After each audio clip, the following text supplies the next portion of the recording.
Curry బీరకాయ కూర అండి. చాలా టేస్టీగా సింపుల్గా ఎలా ప్రిపేర్ చేసుకుందాం చూద్దాం. మన బాక్సెస్లోకి చాలా బాగుంటుంది, పిల్లలకి కూడా చాలా మంచిది.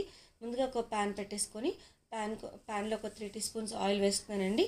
ఎండుమిర్చి ఒక 4 ఇట్లాగా కట్ చేసుకొని వేసుకోవాలి. ఎండుమిర్చి, శనగపప్పు ఒక 2 teaspoons వేసుకోవాలి. జీరా ఒక 1 teaspoon వేసుకున్నాను.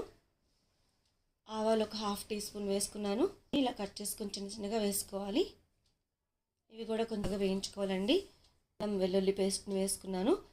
బీరకాయ ఒక 1 kg తీసుకున్నానండి. ఇప్పుడంతా సాల్ట్ వేసుకొని టర్మరిక్ పౌడర్ ఒక 1 teaspoon వేసుకున్నాము. ఒక 7 minutes అట్లా కుక్ అనిద్దామండి.